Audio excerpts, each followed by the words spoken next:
Ya, halo semuanya yang di rumah, apa kabarnya? Semoga baik-baik saja. Di dalam kehidupan tentu ada pertemuan, ada proses perkenalan, dan kemudian kita akan mengalami perpisahan. Adalah hal yang wajar. Tapi menurut agama Buddha, perpisahan adalah juga pertemuan kembali. Karena hidup ini muter-muter aja. Terutama dalam Tantrayana. Tantrayana seperti Dalai Lama, Rinpoche, dan segalanya. Ini benar-benar mereka itu mempunyai proses kelahiran kembali yang terus-menerus untuk menyempurnakan yang sempurna ya. Filter apa tuh? Itu salah pencet Ko Junianto. Yang tadi.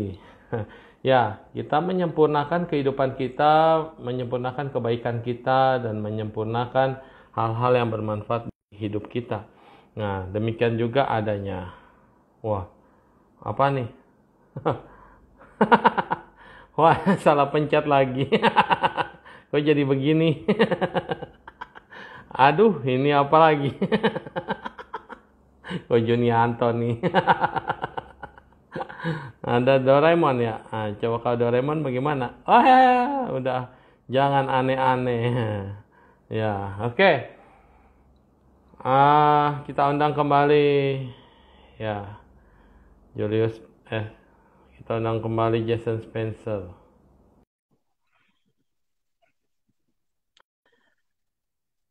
Ya, hari ini kita khusus membicarakan Buddhism ya, khususnya tentang Tantrayana.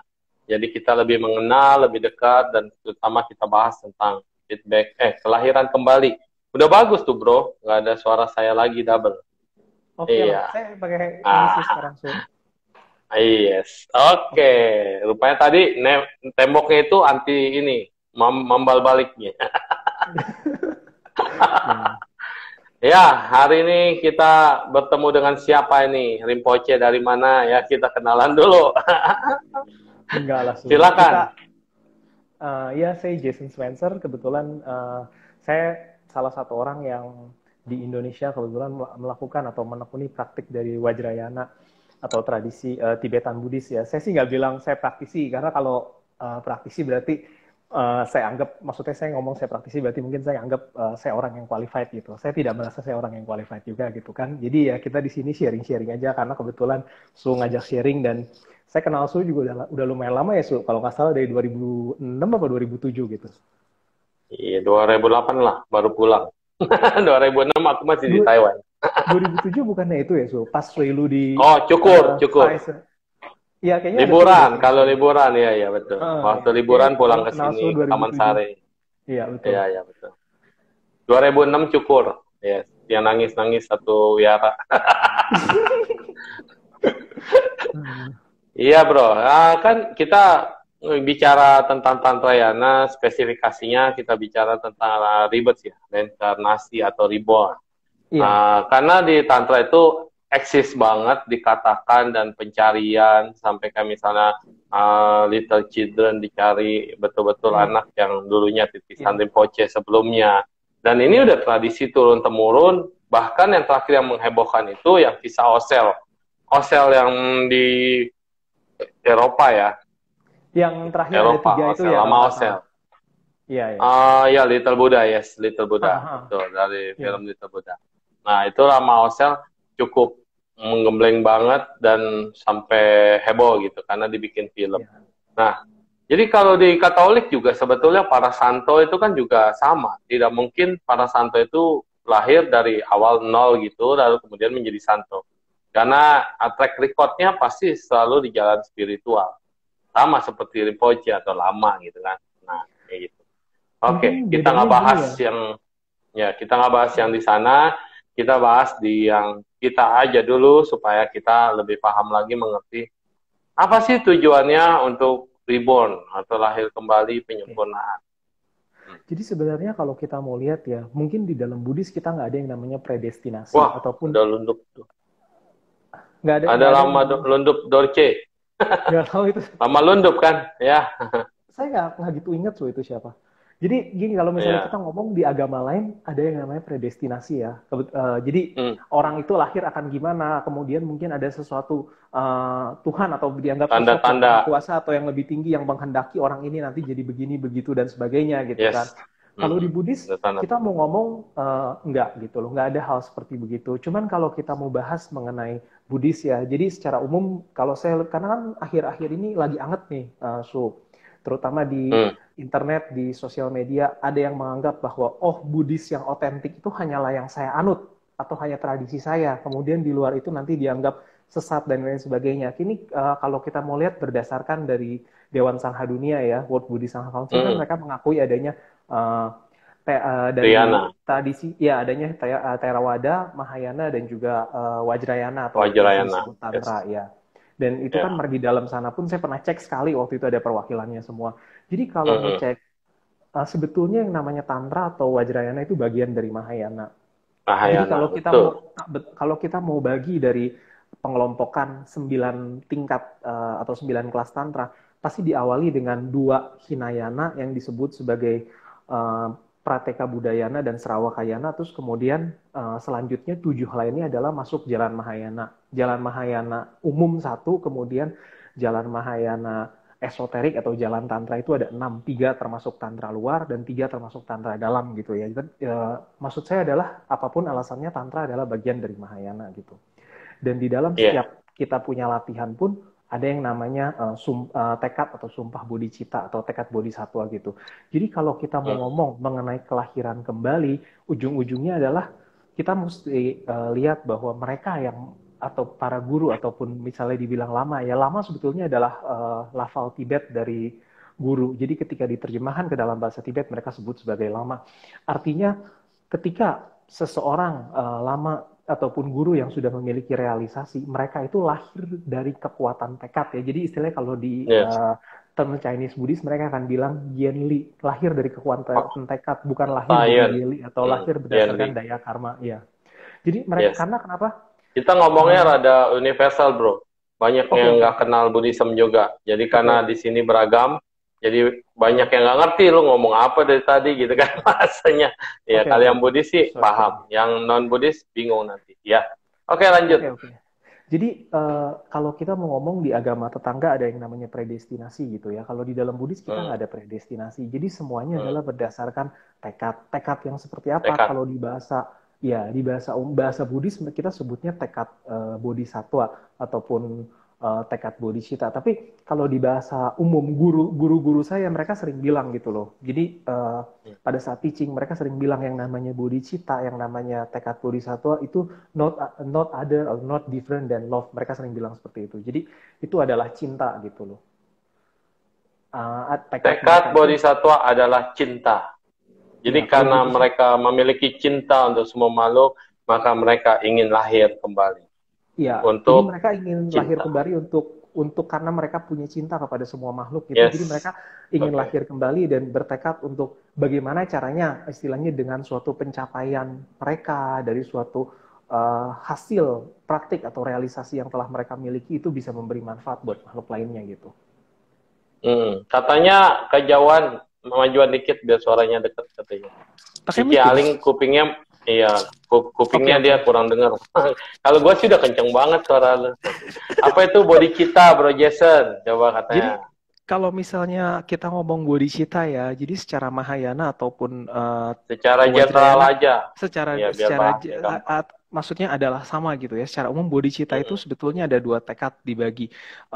Pertama adalah tekad untuk supaya diri sendiri terlepas dari penderitaan. Tapi lebih dari diri Yes. sendiri terlepas dari penderitaan adalah bagaimana caranya uh, kita mengajak semua makhluk yang lain pun bebas dari penderitaan gitu loh. Jadi kita sadar bahwa istilahnya tuh Yes. yang menderita bukan gue doang nih, ada yang lain juga kan. Jadi kalau gue Ya, pengen bebas, yang lain juga pengen celilita. bebas. Ya. Ya, Membantu diri sendiri dan menolong orang lain. Celilita. Yes. Itu adalah jadi konsep body kita. biasa sih kalau guru-guru Bahasa saya mereka tetangganya juru selamat. ya Menyelamatkan diri sendiri dan menyelamatkan orang lain. Ya. ya bisa di related seperti itu ya. Kalau biasa guru-guru saya mereka bilang gini, jadi kita itu perlu sadar bahwa kita pengen kebahagiaan. demikian juga semua makhluk yang lainnya. Tidak ada satu makhluk pun yang mengharapkan penderitaan di atas dunia ini gitu. Jadi semua makhluk tuh Yes, menginginkan ingin bahagia. kebahagiaan, ya menginginkan terbebas dari penderitaan. Jadi kita harus ingat maksudnya untuk, oh kita nggak boleh egois. Kalau kita pengen bahagia, kita pengen terbebas dari penderitaan. Demikian juga makhluk-makhluk yang lain pun sama gitu. Ya, betul. Makanya tekad itu disempurnakan dalam setiap kelahiran kalau di agama Buddha. Iya, disempurnakan dalam setiap kelahiran. Jadi kalau misalnya disebut jenjang bodhisattva ya, karena kalau berdasarkan kita punya scripture, mungkin kalau di agama lain ada yang Mm-mm, namanya santo, santa, mereka nggak ada jenjang nggak, ataupun nggak ada dibahas secara detail mengenai stepnya gitu. Tapi kalau mm-mm, secara mm. secara konteks Buddhis berdasarkan kanon Buddhis itu kan ada mengenai jenjang tingkat bodhisattva bahwa dalam setiap kelahiran mereka mereka menyempurnakan mereka punya paramita dan lain sebagainya.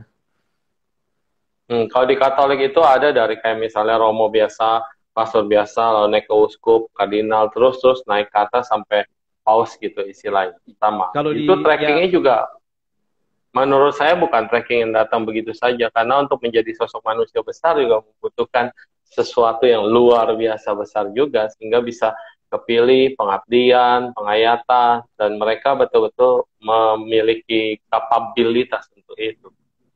ya mungkin dilihat kualitas ya, so kualitas dan juga Ya, aktivitas kualitas. secara nyata gitu. Yes, Ya, ya. heeh. Karena kayak di Tantra Tibet tuh juga kita lihat banyak banget tuh sekali pada ngumpul kalau Dalai Lama kumpul kan. Ya Banyak banget, biasanya. merah-merah semua lama-lama. Tetapi kan tidak semuanya itu memiliki qualified yang bisa untuk naik jadi pimpinan. Gitu. Yang qualified itu yang sudah dilihat bahwa dia memang anak yang spesial. Dan kemudian dicengren, diakui, dan kemudian posisinya pasti paling depan. Ya kan bro? Biasanya gitu. Jadi mereka ada tiga cara cari biasanya. Ada yang Hmm, berdasarkan jadi guru di kehidupan sebelumnya mereka ninggalin hmm, wasiat. Jadi dia akan lahir di mana dengan kondisi seperti apa. Ada yang jelas banget hmm. sampai dia sebut nama orang tuanya siapa dan lain sebagainya. Ada yang nggak Oh, gitu, ada yang nggak gitu jelas. Kalau guru saya dulu nggak gitu jelas ya. Cuman dia bilang dia akan hmm. lahir di tempat di mana tempat itu bebas. Tempat ada di Oh, mana ada kebebasan gitu ya. Jadi hmm, ada berapa versi gitu. Nah, terus setelah hmm, dia tulis surat itu biasanya berdasarkan surat wasiat tersebut muridnya nyari. hmm.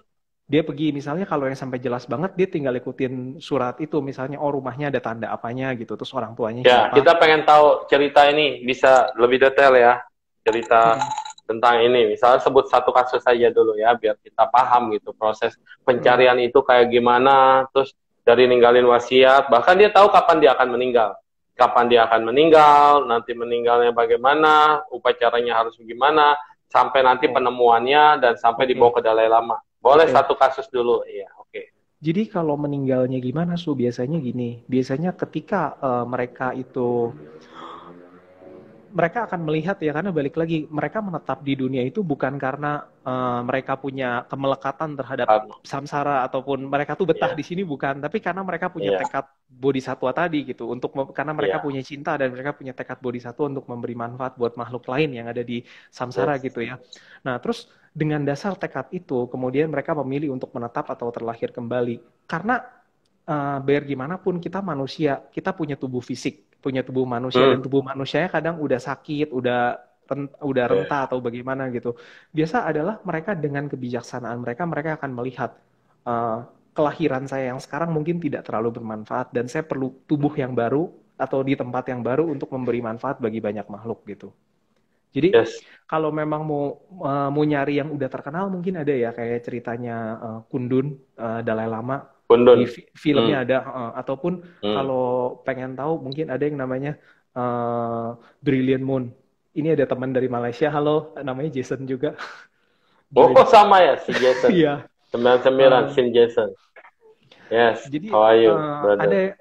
ada yang namanya kalau pernah nonton ada satu yang cukup menarik itu Brilliant Moon. Jadi Brilliant Moon itu adalah ceritanya mengenai salah satu gurunya Dalai Lama. Jadi setelah Dalai Lama itu sampai ke India dari Tibet, dia punya satu guru, guru yang sangat penting lah. Jadi di beberapa video Dalai Lama ada bilang bahwa oh beliau itu adalah salah satu guru saya yang sangat penting dalam hidup saya. Jadi namanya Dilgo Khyentse Rinpoche. Ah, oh Dilgo Ketse itu gurunya Dalai Lama. Salah satu gurunya Dalai Serius? Lama, betul. Serius. Oh my gosh. Itu saya dari pertama ngelihat beliau itu udah kayak ngkong gua. Padahal ngelihat dari Oh, buku aja. Dari buku itu demen banget. Dilgo kan? Dilgo. ah, Yang sekarang udah lahir lagi jadi anak kecil kan? iya, itu Remaja lah sekarang. Ya kan? Yes. seumuran saya, Su. Dilgo 93 Kensei lahirnya. Rinpoche. Iya, iya, iya. Itu, Ah, oh. Itu guru dari lama. Yang dia selalu nggak dia, pakai baju, terus gemuk-gemuk, ketawa, ya heboh banget. ya, Yes, I know. Oh, itu Brilliant Moon namanya. dia tuh ada filmnya namanya Brilliant Moon. Kalau yang kayak gitu-gitu bisa bisa dicari gitu ya, bisa dicari. Ada salah satu cerita, jadi guru saya sendiri gitu. Beliau waktu itu sempat ngerasain yang namanya di penjara sama komunis. Jadi Yes. zaman zaman Wen Hua Keming, zaman revolusi kebudayaan di China, Hmm. kadang Hmm. sampai ada orang yang mungkin ekstrim atau gimana ya, mereka membenci Hmm. revolusi kebudayaan dan sebagainya. Tapi beberapa guru besar mereka bilang bahwa revolusi kebudayaan ada itu termasuk salah satu yang memang terjadi, fenomena yang terjadi di alam semesta ini. Dan di sisi lain adalah juga karena adanya revolusi kebudayaan, mungkin Dharma itu Ya, maka berkembang. mereka spread. Yes, Ya, betul. Itu jadi positif, ya. waktu waktu itu guru saya di kehidupan sebelumnya gitu, mereka ada di monasteri daerah Lhasa, namanya Simda Oh, Monastery. yes, Lhasa. Yes. Di daerah Lhasa. Jadi di kehidupan sebelumnya ngerasain yang namanya di penjara sama China. Nah, kebetulan Ah. jadi dia dulu ada dua orang guru besar di situ, yang satu dibunuh sama komunis. Dan satu lagi yang Hmm. guru saya itu dia nggak dibunuh sama komunis, tapi setelah di penjara selama kurang lebih 20-an tahun ya, selama kurang lebih dua Hmm. puluhan tahun di penjara. Nah, terus setelah itu dibebaskan. Udah zaman bebas, tapi dia merasa melihat ya bahwa kayaknya aktivitasnya di Tibet waktu itu mungkin tidak terlalu bermanfaat dan dia memilih untuk terlahir kembali. Jadi dia lakuin ritual-ritual tertentu dan dapat kalau mungkin bahasanya agak gimana ya gitu loh, mungkin agak Hmm. ritualistik atau gimana, sampai Hmm. mendapatkan vision tertentu dari mereka punya protektor, istilah dari mereka punya pelindung Hmm. dharma gitu. Mungkin kalau di agama lain ada yang namanya guardian angel atau apa gitu ya. Saya juga Yes. mungkin Ya. kurang tepat, tapi mereka mendapatkan vision tertentu dan akhirnya Ya. dia memilih untuk terlahir kembali. Jadi dia ninggalin mengucapkan suatu pesan bahwa saya akan Dekat. terlahir kembali ya di tempat Bebas. tempat yang ada kebebasan. Jadi waktu itu di Tibet. Nah, terus dari monasteri itu guru saya tuh lahir tahun 86 ya, Su. Lahir tahun 86. Jadi ketika itu di monasteri itu kan mereka biasanya ngirim surat. Jadi suratnya ke siapa aja yang kira-kira qualified. Ya nggak selalu harus Dalai Lama. Yes. Nah, jadi Hmm. waktu itu dari monasteri Simda Monasteri itu kebetulan aliansi monasteri mereka itu adalah ke monasteri yang namanya Sechen, monastrinya Dilgo Khyentse Rinpoche. Jadi sampailah mereka ke Oh, Nepal. oh. Iya, sampailah mereka ke Nepal dan waktu itu Di Dilgo Nepal Khyentse ya, Rinpoche bro? di Bukan Nepal. di India ya? Nepal. Yes. Di Nepal. Yang Jadi wihara kamu pergi itu? yang ada foto saya di Golden wihara itu, Golden Temple. Golden oh Temple. bukan. Kalau Golden Oh, Temple di bukan. India, Su. Kalau yang Oh, saya ada foto di wihara bukan itu waktu Golden itu, Golden Temple yang di Nepal. oh Yang bukan, awal kalau kita suara paling tua. kalau Golden Temple yang di Nepal itu jadi mereka punya tradisi agama Buddha Dari Nepal, Sakya. lokal setempat. Iya. Iya, lokal setempat namanya tradisi Dari Sakya turunan Buddha. Sakya. Iya, Iya, oke, oke. itu. Bukan. Nah, jadi ada namanya Sechen Monastery itu di daerah Boda. Jadi semua orang biasanya kalau sampai di Nepal, mereka akan ke satu stupa yang namanya Boda Stupa, akan melakukan Oh, eh Bodanath ya. ya, Bodanath. mereka akan melakukan Yes. apa namanya pradaksina dan sebagainya di stupa Padaksina. itu. Iya.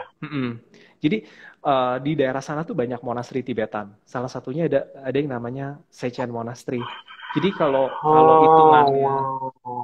kalau hitungannya Aku, di 4 tradisi Buddhis Tibet, tradisi Nyingma atau yang disebut Old Tradition, Sechen Monastery itu termasuk salah satu biara utamanya mereka. aku ke Nepal kemarin ke situ, ke Bodanath Stupa. Oh, Dan nggak udah tahu langsung. Dilgo Khyentse Rinpoche itu dari sana. Oh, ada di sana sampai Udah sekarang. baru tahun lalu. Baru Oh, tahun oke, lalu. oke. Aku pikir India, bro. Jadi Oh, bukan. enggak. Di Tapi di yang dari, di iya, monasteri yang sana masih dari ada itu. dia punya ininya, Su. Masih ada dia punya disebutnya kudung ya. Jadi dia punya badannya masih ada di sana. Reliknya gitu masih Oh, ada. aduh, kelewat.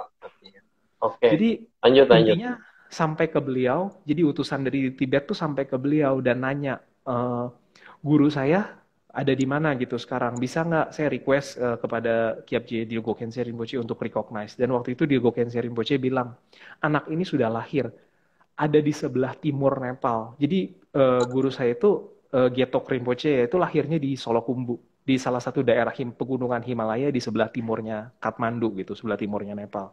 Jadi dia bilang orang ini udah Yes. lahir di sebelah timur, tapi kamu nggak usah buru-buru, dan bukan bagian saya untuk recognize dia gitu loh. 3 tahun kemudian Hmm. akan ada orang yang akan mengenalinya.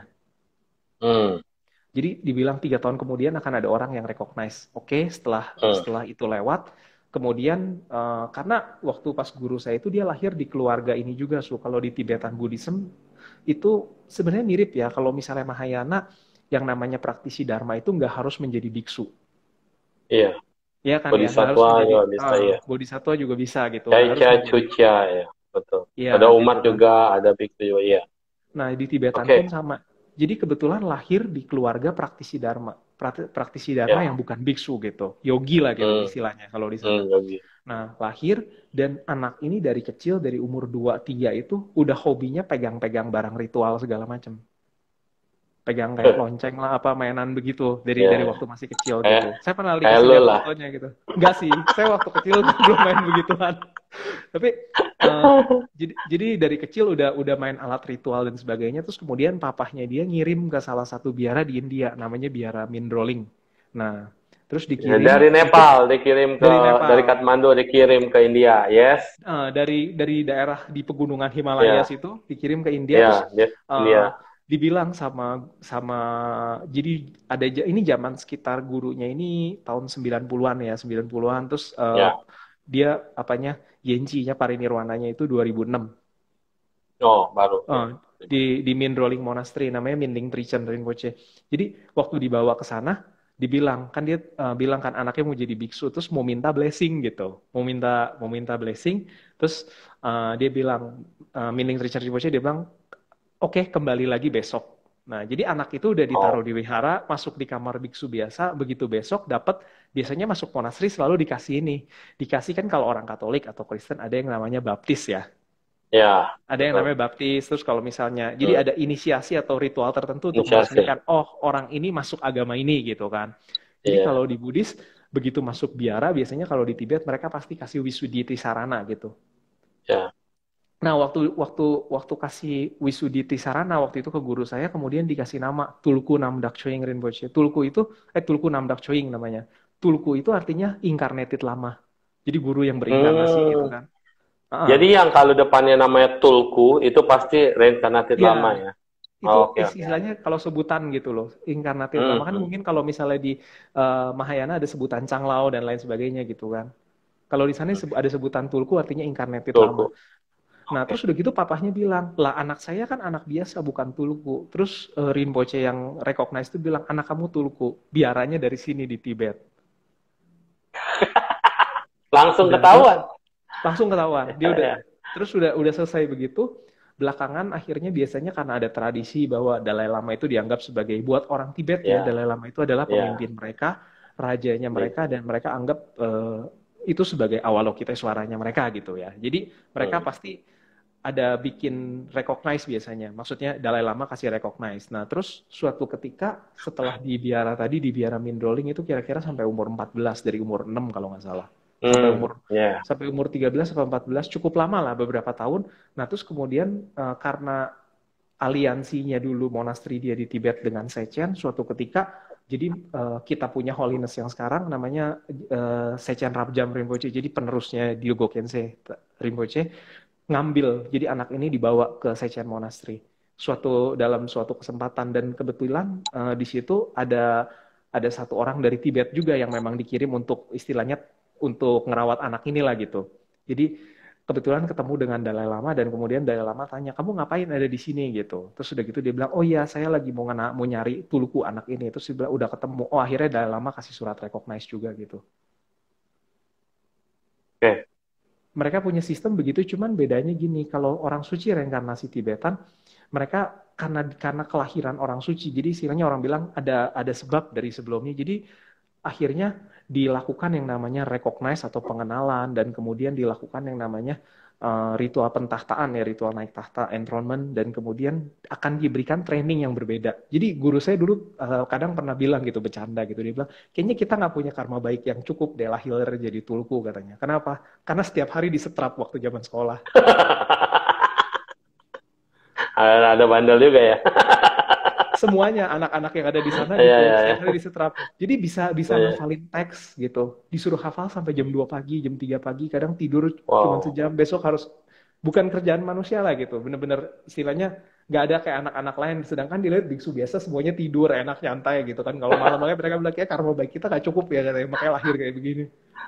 Jadi jangan pikir jadi orang yang dianggap dulunya hebat, kelahiran sekarangnya mudah, lebih sulit. Ya, Iya, betul, betul. jadi Lebih kadang kan sulit. orang Karena taunya, tugas dia kan harus recalling, remember, iya, segala macam. jadi orang taunya gini kan, orang taunya apa? Oh kayaknya enak Wah, ya. hebat. Kalau Iya, kalau bahasa orang sini, enak banget dari kecil duduk di kursi tinggi, apa dikasih persembahan orang iya. banyak.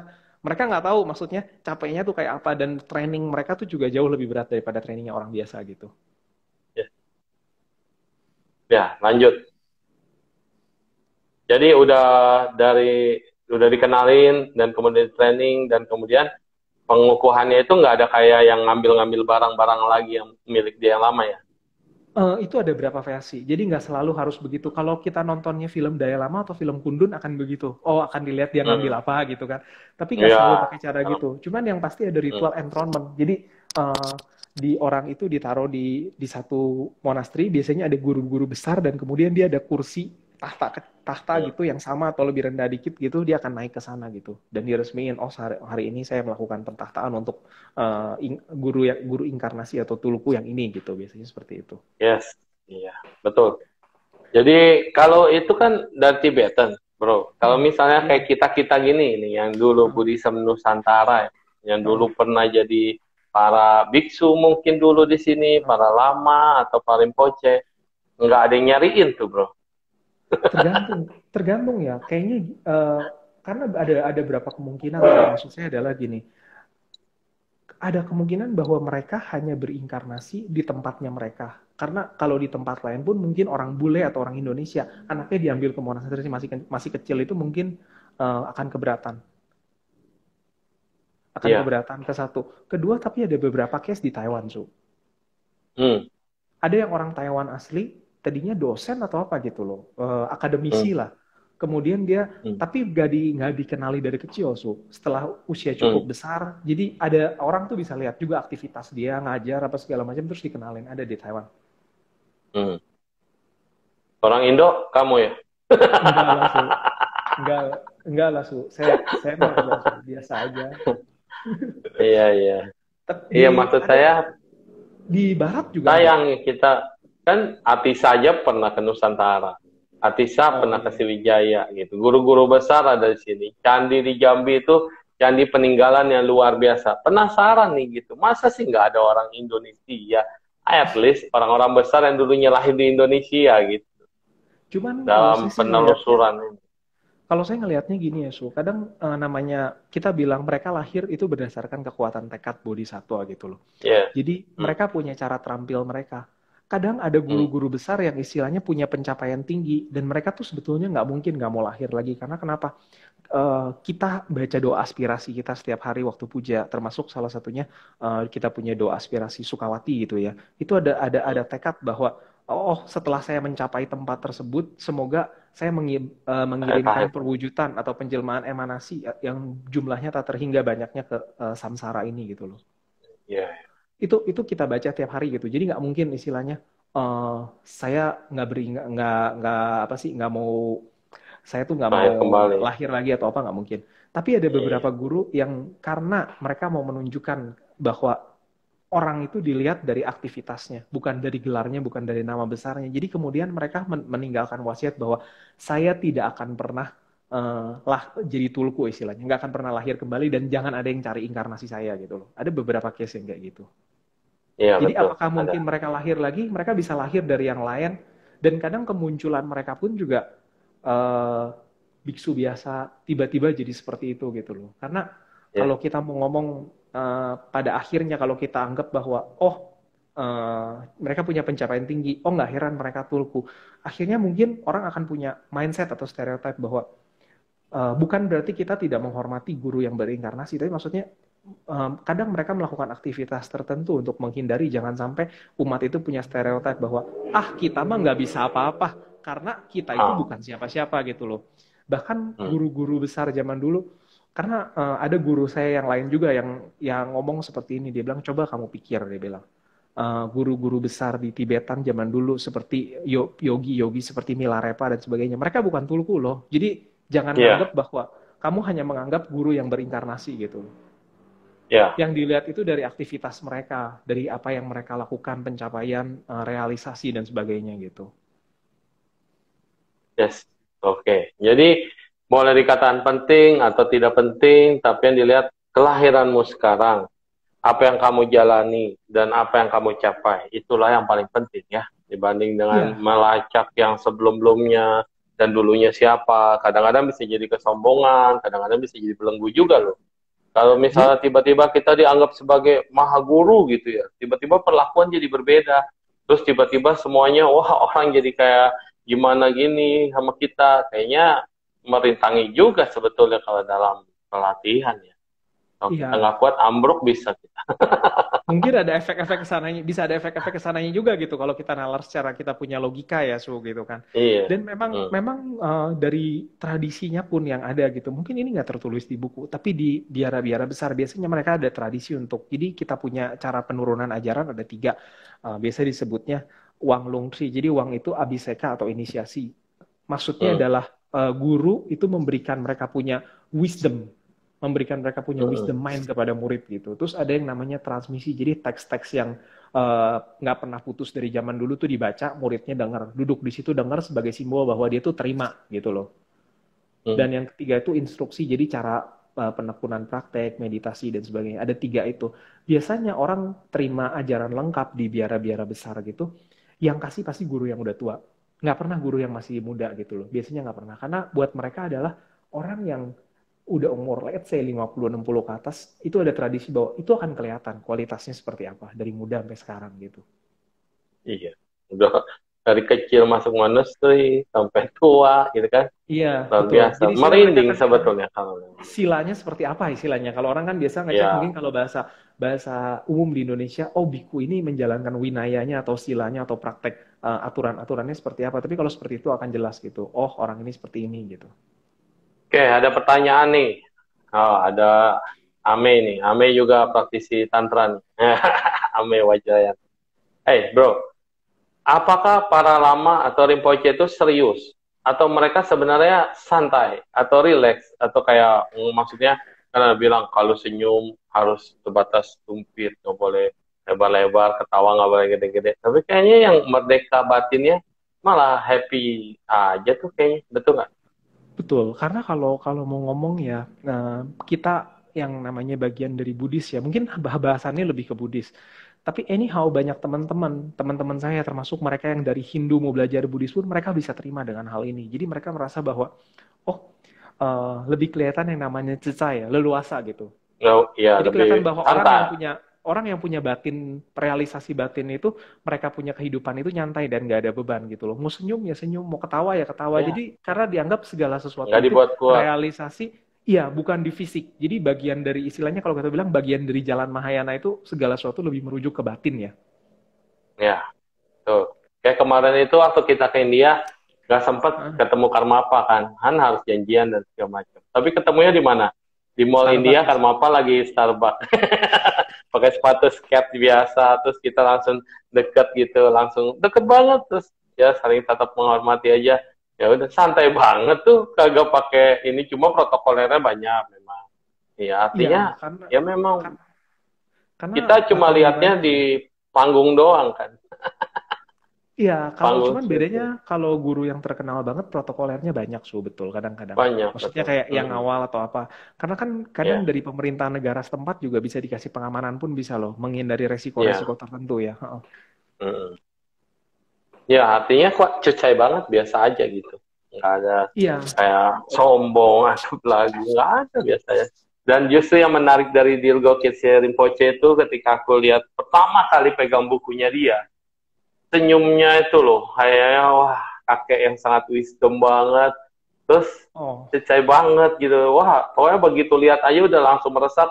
dan aku hormati orang ini. Padahal nggak kenal, kan aku kan nggak pernah belajar tantra. Aku cuma Iya, iya. dulu itu Pak Baja Theravada malah di Ciapus Oh, pernah lihat fotonya, so, iya benar. 2001. Jadi foto siapa? Foto so Buku. pakai Aku jubah lihat Theravada. pegang buku. Oh iya, iya saya.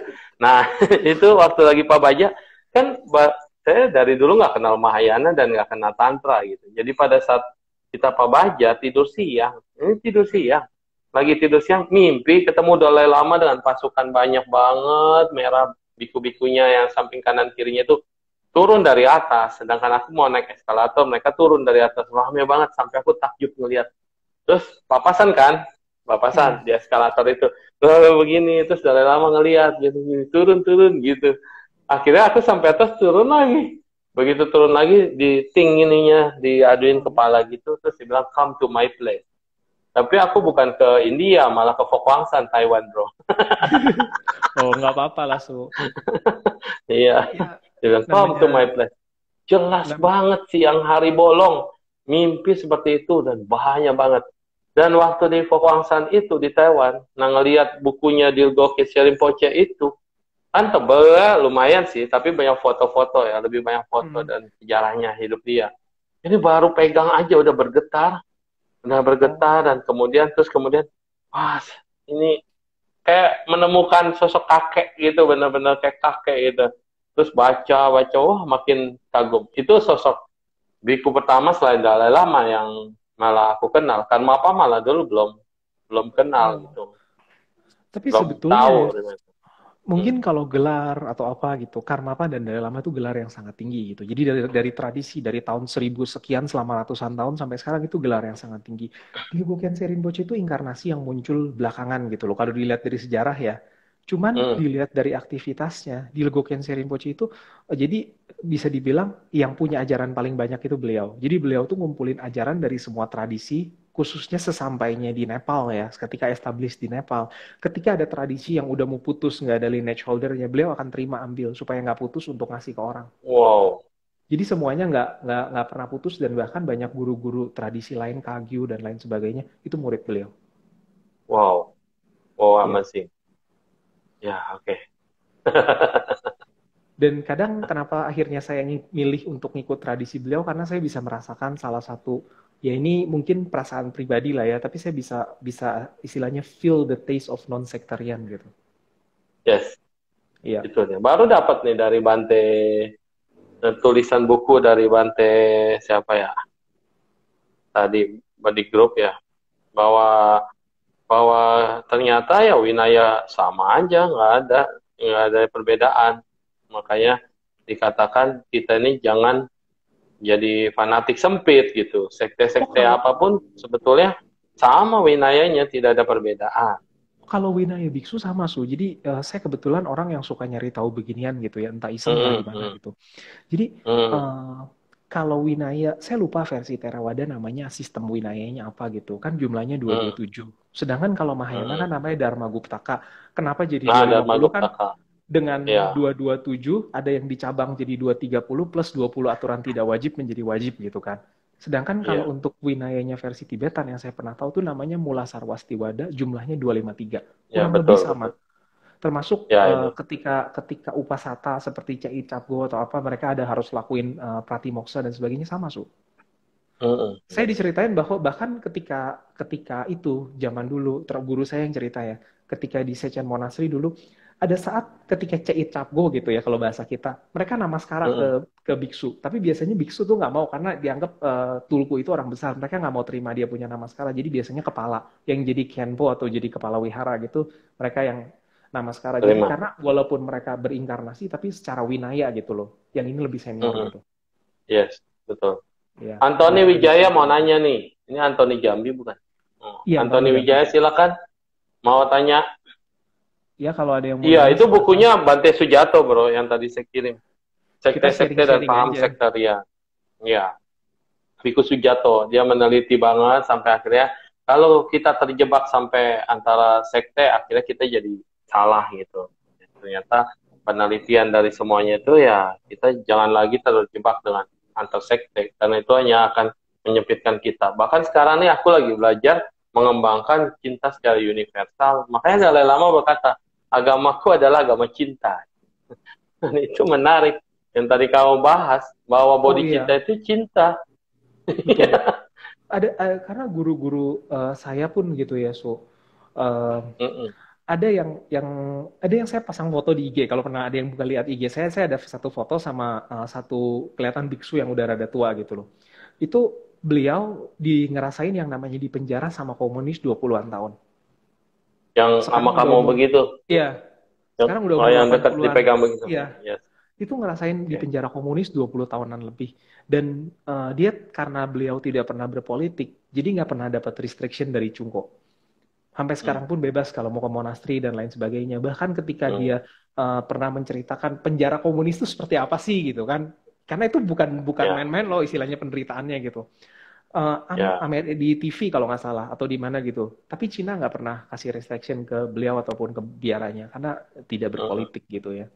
Dan Oke. Itu politik beliau lah. Kita nggak usah ikut ya kan campur politik. karena maksudnya beliau Iya. tidak pernah berpolitik gitu. Terus Penderitaannya adalah berat. Nah, sehingga begitu dia sekarang keluar, dia merasakan tekad yang lebih kuat lagi untuk terus mengisi hidupnya ya, jadi pernah untuk ada mengajar. satu kata-kata beliau ya waktu Hmm. karena beliau banyak kan ngajar di US online di YouTube.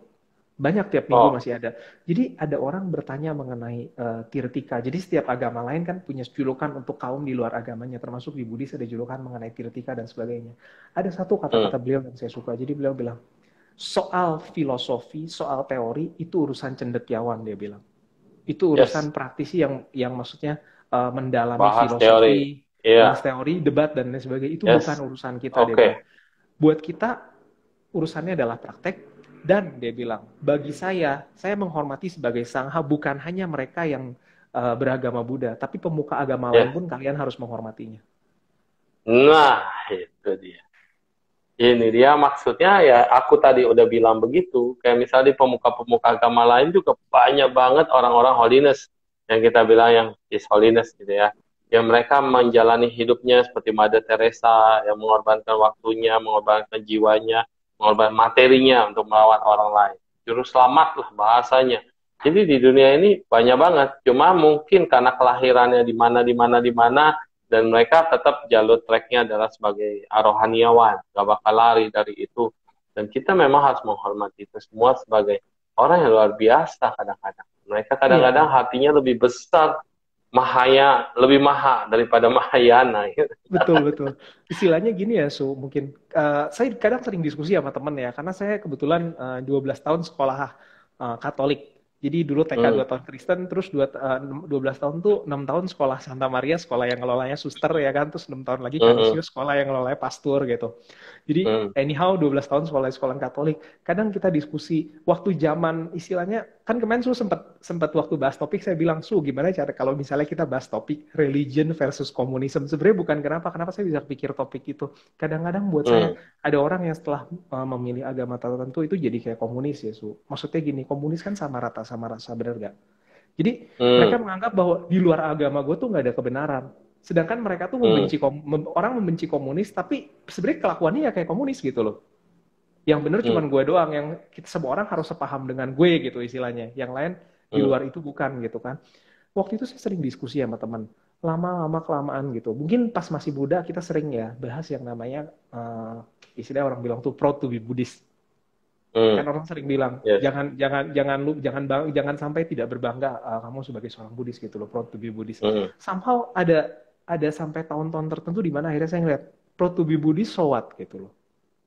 hmm, Ya kamu boleh gitu loh proud to be Buddhist terus, so what? Apakah dengan kamu berbangga sebagai Buddhis terus kemudian orang lain akan kemudian menghormati kamu atau melihat Buddhis itu sebagai sesuatu yang wow, kayaknya enggak deh. Mungkin orang akan lebih melihat dari aktivitas. Dan waktu itu kita bahas ke satu bahasan bahwa kamu yakin nggak kalau kamu bilang bahwa istilahnya tidak ada suciawan di luar Buddhis gitu ya. Kamu yakin nggak Mother hmm. Teresa itu bukan bodhisatwa gitu loh. Waktu itu kita sampai ke Yes. bahasan kayak gitu. Karena Hmm, karena maksudnya akan nggak ada yang bilang loh.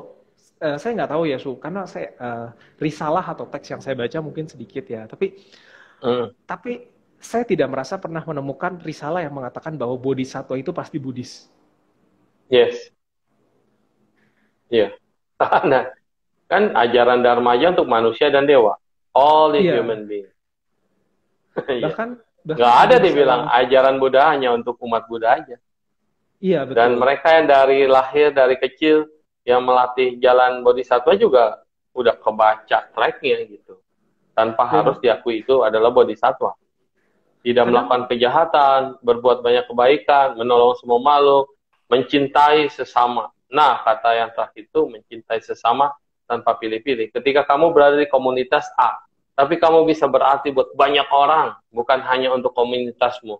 Ketika kamu berada di agama A, kamu juga bisa berarti buat banyak orang, lebih daripada komunitasmu atau agamamu. Nah, disinilah konsep universalitas itu ada, dan ini manusia-manusia besar. Manusia besar itu bahasa palingnya atau sanskritnya bodhisattva. Dia yang tercerahkan tidak untuk dirinya sendiri, tapi dia memandang semua orang adalah sama dengan dia dan untuk kebahagiaannya.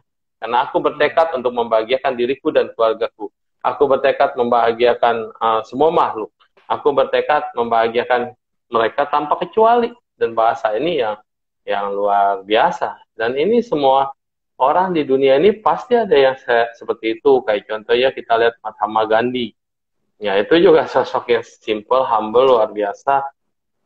Itu adalah pemimpin-pemimpin dunia. Kita juga lihat seperti yang lain-lain lah dalam bahasa. Ketika dia menyelamatkan banyak negaranya dari peperangan, menyelamatkan dari kekeringan, dengan doa-doa gitu, sehingga ada hujan, menyelamatkan makhluk-makhluk yang menderita, banyak sekali sebetulnya di luar konteks Buddhis. Cuma kita kan sekarang jadi punya kacamata kuda karena kita melihat, oh ini loh yang benar menurut versimu. Padahal proses kehidupan itu panjang.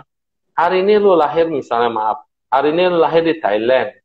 Dengan kondisi Thailand seperti itu kan tidak ada aliran mungkin Tantrayana atau Mahayana yang berkembang ya. Ada sih, tetapi kan kecil. Ya pasti kamu ketika lahir di minoritas Thailand, ya.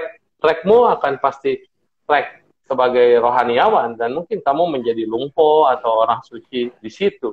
Ketika kamu Kalau berangkat kalau lahir di Thai lagi kalau di nggak salah Cungko, wajib ya su, wajib sama nera kan Pak Baja ya di wajib. usia berapa belas? Heeh. Makanya udah pasti ke-recalling kan memorinya. Nah, kalau kamu lahir lagi di Cungko, tiba-tiba ya kamu menjadi mahabiksu di satu tempat yang besar atau tempat yang kecil, dan kamu terus tracknya tetap berada di situ. Kalau kamu Iya, lahir lagi di Eropa, nah mungkin karena tidak ada tempat Buddhisnya, mungkin dia jadi uskup, dia jadi pastor, atau jadi apa, segala macam. Ini yang kadang-kadang kita bisa lihat, karena kita pun pernah dihipnosis ya. Ketika hmm. dihipnosis pas live regression, oh ya gue juga dulu pernah jadi ini, pernah jadi itu, pernah jadi apa. Jadi ini yang masuk reasonable. Kadang-kadang tracknya tetap di jalur spiritual atau lompat dulu. Kita jadi orang biasa yang Hmm. memenuhi kadar yang sisi yang berbeda daripada track spiritual itu. Tiba-tiba nanti bisa tarik balik lagi ke track spiritual. Itu Betul saya betul. rasa sih seperti itu ya. Ada Nah, salah kayak salah ini ada satu. pertanyaan dari Anthony nih. Orang suci Oke, reinkarnasi bisa sekalian. menjadi dua tubuh yang berbeda. Ya. Bisa jadi dua, tiga, atau jadi jumlah yang tidak terhingga banyaknya gitu loh. Ketika orang yang udah mencapai realisasi tertentu itu konsepnya. Dan ini saya pernah ketemu di salah satu Sutra Mahayana loh, Sumalan. Sutra Mahayana umum ya. Ini kita bisa singgung secara universal ya. Jadi kan Mm-mm. misalnya kita tadi bahas, oh mungkin gak sih suciwan dari agama lain itu bodhisatwa. Ada salah satu di Sutra Sitigarbha yang namanya Yenming Ticangku Sacing. Jadi kebetulan waktu pas Mm. bulan 7 kemarin saya sempat baca ada satu kata-kata yang buat saya tuh melek di situ. Jadi di situ dibilang seseng using usuo pupian. 4 jenis kelahiran dan 5 jenis bentuk, tidak ada satu bentuk pun yang Siti Garba tidak pernah menjelma jadi bentuk tersebut gitu. Mm. Jadi kalau Betul. bentuk 4 kelahiran dan 5 bentuk semuanya ada, udah pasti suciwan agama lain tuh ada. Pasti. Iya. Iya. Awalnya Dan zaman dulu kan dapat, kagak ada agama sebetulnya. iya Zaman dulu betul. kan agama baru Istilahnya belakangan-belakangan aja dibilang religion. Sebelum ada kita sekarang religion, mana ada orang tahu ini religi gua, itu religi lu, dan segala macam. betul betul. Yang dia tahu hanya ini ajaran gitu loh. Iya, betul. Ya hubungannya lebih ke faith ya, lebih ke suatu keyakinan yang muncul dari dalam hati gitu. Entah entah sosok apa yang kemudian diyakini dan lain sebagainya. Dan kalau kita Buddhis kan akan melihat ujung-ujungnya balik ke batin sendiri. Hmm. Ya, betul. Dan ini menarik ya. Jadi kadang-kadang pertanyaan saya nih tentang reinkarnasi nih. Ketika ada anak, dia langsung Kan ada lucu banget, aku suka nontonin YouTube-nya. Dia tuh bisa kayak anak-anak banget, ya namanya anak-anak, main bola, main apa, main mainan, bisa ngerengek. Tapi begitu dia santai, naik panggung, duduk di kursinya, bisa diem berjam-jam. Terus waktu dia blessing, bisa benar-benar blessing, kayak dia adalah memang maha guru yang dulu-dulunya. Tapi setelah turun dari panggung, kembali lagi ke kamar, jadi anak-anak lagi. Anak lagi. Itu menarik banget loh. Kadang gini ya, ada tanda yang tetap orang itu bisa lihat. Saya pernah dengar dari termasuk misalnya ada yang cerita entah misalnya asistennya Karmapa atau siapa, mereka akan bilang bahwa ada tanda dari guru di kehidupan yang lalu, kebiasaan tertentu yang istilahnya ditunjukin oleh inkarnasi yang sekarang. Ditunjukin jadi ditampilin keluar gitu loh.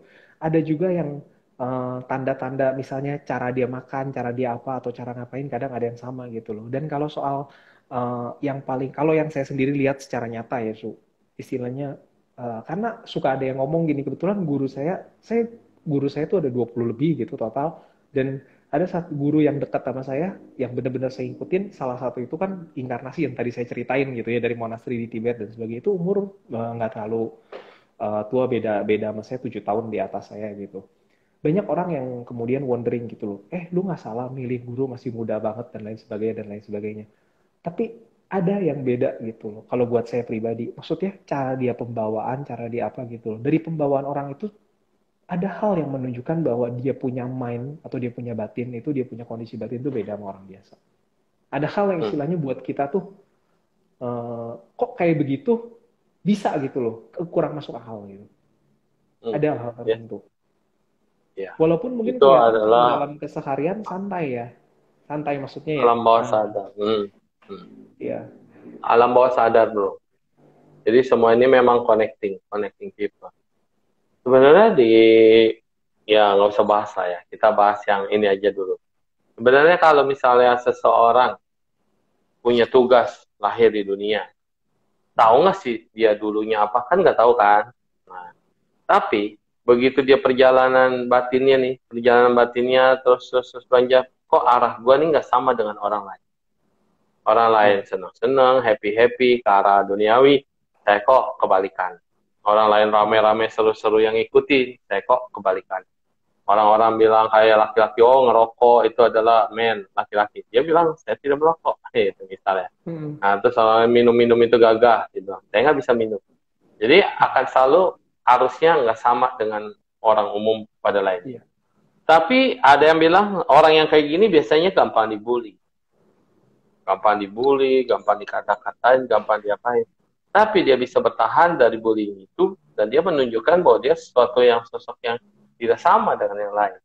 Nah, kalau di kita kan ya pasti dia bukan orang biasa dong, dalam pas life-nya atau dalam halnya. Dan belakangan ada praktisi hipnoterapi dan bisa membawa ke masa lalu. Dan ternyata rekaman-rekaman kesadaran masa lalu itu akan membimbing kita dalam kehidupan ini, kita harus ngapain dan berbuat apa. Yang penting di sini adalah ketika kita punya deja vu, misalnya kayak topik kita di sini twin sharing nih. Apakah kau dan aku sama? Apakah aku dan kau sama? Nah, kita kembar, kembar yang berbeda atau kembar yang sama, atau memang perjalanan kita pernah kembar? Ini kan satu pertanyaan yang harus digali lagi. Tapi janganlah nanti saya ketahuan kelahiran saya siapa. Bercanda, bro. Gak apa-apa, sharing-sharing aja, biar seru. Iya, nggak tahu. Makanya gue mancing lu, biar lu ketawa. Dan biar bisa kasih tahu. Ini cuma joking. Nah, jadinya perasaan twin itu adalah ketika kita merasakan, ini ada kesamaan nih dalam satu visi, misi, atau dalam satu hal yang sama. Begitu kita attract, kenyataannya ada hal-hal mirip. Contoh, lu suka sama guru yang A, gue juga suka sama guru yang A. Lu suka dengan kondisi tempat yang ini, gue juga suka tempat ini. Kok lu nama sekarangnya di tempat itu sih? Kayak gue kemarin ngeliat foto yang kemarin yang saya bilang di Gold Temple itu, yang kuning semua itu, yang kamu lagi Wonsin anjir. Aku juga kayak di situ juga ikutan Wonsin. Di Sambodayat, di Budanak, di apa segala macam. Fotonya ya juga pernah ke situ gitu artinya. Tapi kan kita nggak tahu sejarahnya. Yang paling luar biasa, aku tuh udah keliling muterin Sambodayat. Tiba-tiba begitu udah kita ada waktu bebas, keliling sendiri Hmm. sama dengan beberapa orang, dengan kokonya suhu juga bisa mampir itu ada wihara loh, wihara Sakya, ya apa namanya ya, terus turun ke situ. Nah itu yang Sakya siapa namanya Trizin, Sakya Oh. Trizin Rinpoche Ah. kan di situ wiharanya, dan aku bilang wah ini wiharanya ada Maitreya itu loh, patung Oh, Maitreya oke oke pertama oke. kali di Yang ada situ. Maitreya gedenya kan? Iya, di situ. Oke oke. Di Budanat apa Sambudayat lah, wah, dekat situ. Dan kemudian, waduh, hoki banget kita bisa lihat semua guru-guru suci di sana. Karena Sakya Trizin Rinpoche sendiri kenalnya lewat YouTube, lewat Facebook. Dia pikir Oh iya. namaku kan Sakya Sugata.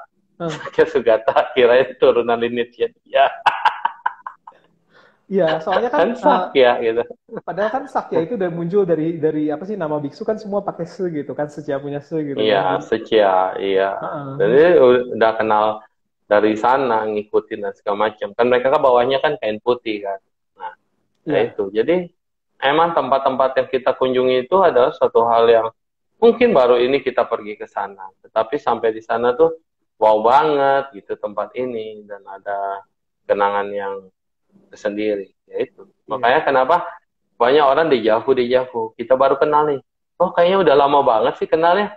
Kita baru kenalan, kok udah deket banget sih? Itu kan pertanyaan-pertanyaan yang wajar kalau di Buddhis. Tapi buat mereka-mereka ini aneh gitu. Kok bisa ya begini? Ya karena kita dulunya pernah bersama, ya kan? Nothing impossible. Iya. Tapi dari keyakinan yang nggak bisa dilacak seperti itu. Tapi yang jelas saya hanya mengatakan bahwa frekuensi kita sama. Kamu punya hati, saya punya hati. Maka kita bisa sama-sama jatuh hati atau satu hati atau apapun dengan persamaan hati. Ya Iya. itulah Istilahnya kehidupan, mungkin bro. melakukan aktivitas dengan tujuan yang sama, tapi mungkin caranya cara Ya, masing-masing atau apa gitu kan. Ya. betul. Tapi perasaan, Hmm. feeling. Baru kenal tapi kayak udah lama banget gitu. Baru kenal udah kayak saudara banget. Padahal sama saudara lu aja nggak gitu-gitu amat, ya kan? Ada Iya. kolon nih di sini. Orang lain bisa kayak gimana gitu. Sama saudara kok kayaknya beda. Apa ini adik gue bener nggak sih nih gitu ya? Dari kecil kok kayaknya larinya ini wah bisa jadi master nih gitu misalnya. Kalau Iya. misalnya orang bilang suka dibilang aneh atau enggak ya, yang Su bilang kayak gitu. Eh, Kadang gini sih, Su. Soalnya kalau yang dari saya ngeliat ya, saya lihat bahwa kadang orang itu suka yang namanya gimana ya, kita bilang terlalu ditunjukin. Saya pernah dengar satu bikinan meme gitu, Su. Tapi meme itu cukup lucu buat Hmm, saya. Dibilang agama itu seperti jadi mohon maaf gitu ya hmm, buat hmm, yang hmm, dengar di sini. Memenya bunyinya gini. Agama itu seperti alat kelamin. Setiap orang punya hmm. tapi tidak untuk dipamerkan gitu kan. Ditunjukkan, ya. Bukan bukan untuk ditunjukkan keluar. Somehow Hmm, akhirnya kalau saya pribadi ngelihat gitu ya, termasuk saya observe beberapa teman-teman juga gitu kan.